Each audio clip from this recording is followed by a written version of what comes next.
అడ్డుగా ఉందని విత్తనం మొలకెత్తదా? రాళ్ళేస్తారని చెట్టు ఫలించదా?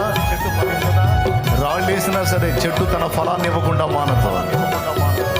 మన్ను కప్పినా సరే విత్తనం మన్నును చీల్చుకొని బయటికి వచ్చింది. ఎవరు అడ్డగించినా, ఎవరేమనుకున్నా, నాకు యేసు కావాలి అని నువ్వు అనుకుంటే అన్నీ చీల్చుకొని రా బయటికి. యేసు కోసం ఫలించినట్లు రా, పరిగెత్తు. మన్ను అడ్డుకుందని మొలకెత్తకుందువా, రాళ్ళు రువుతారని ఫలించకుందువా. త్వరగా రావాలి. మన్ను అడ్డుకుందని కుందువా, రాళ్ళు రువుతారని ఫలించకుందువా. ఎండిన భూమిలో మొలిచిన మొక్కవలే నువ్వు యేసయ్యా ద్రాక్షవల్లిగా అడ్డు కట్టబడి నీవు బహుగా ఫలించుమా. అంటు కట్టబడి నీవు బహుగా ఫలించుమా. ప్రాణమా నాలో తొందరపడకుమా. ప్రాణమా నాలో తొందరపడకు. స్పీడ్గా రావాలి. ఎందుకింక కన్నీరు, ఎందుకా వేదన, త్వరగా రావాలి.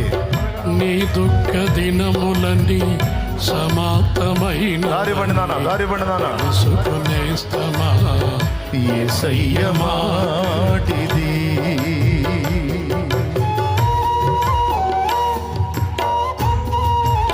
ఎవరిని చూసి భయపడాల్సిన అవసరం లేదు. నీ ఆత్మరక్షణ నీదే. శాపము నుండి విడుదల పొందాలి, పరిగెత్తు. పాప బంధకాల్లోంచి విడుదల పొందాలి, పరిగెత్తు. ఈరోజు గడిస్తే రేపు నీదో కాదో తెలియదు. నా దగ్గరికి 11 ఏళ్ల చిన్నోడు వచ్చాడు, 11 ఏళ్ల వయసువాడి. ఏమిట్రా అంటే నాకు బాప్తీసం అన్నా అని వచ్చాడు. నేను అన్నా, నువ్వు చిన్నోడి 11 ఏళ్ళు రా, ఇప్పుడే ఎందుకు రా అన్నా. వాడన్నాడు, కాదులే అన్నా అన్నాడు. ఇప్పుడు ఎందుకు లేరా చిన్నోడివి, తర్వాత ఇస్తాలే పో అన్నా. వాడు సూటిగా నాకెళ్ళి చూసి, శాలేమన్నా నా ఆత్మకు లెక్క చెప్పాలి నువ్వు అన్నాడు. అదేందన్నాను. మరి నేను ఈరోజు ఉన్నాను, రేపు ఉంటానని గ్యారెంటీ ఇస్తావా? నేను రేపు ఉంటానని గ్యారెంటీ ఇస్తావా? ఇస్తే నన్ను పంపించు. నేను ఎప్పుడు వెళ్ళిపోతానో నాకు తెలియదు కదన్నా, నాకు ఇవ్వన్నా అని అడిగాడు. ఆ పసిబిడ్డకి తెలిసిన జ్ఞానం ఈరోజు పెద్దలకు తెలియలే. నిత్య జీవం ఎంత విలువైందో, నిత్య నరకం ఎంత భయంకరమైందో వానికి తెలిసిందే.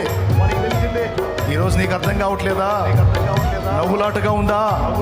ఆత్మరక్షణ అంటే వెరీ డేంజర్. సిద్ధపడు, పరిగెత్తు, త్వరగా రా. దారివ్వండి అమ్మా.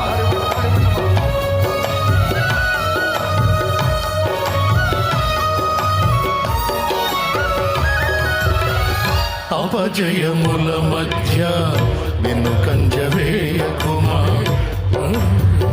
పోరాడుచున్నది అంధకార శక్తులతో,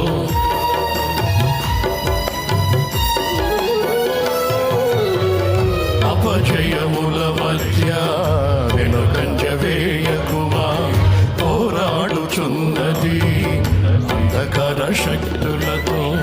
దేవుడిచు సర్వాంగ కవచమును ధరించుకొని ధూపార్తి చేబూని స్తుతియాగం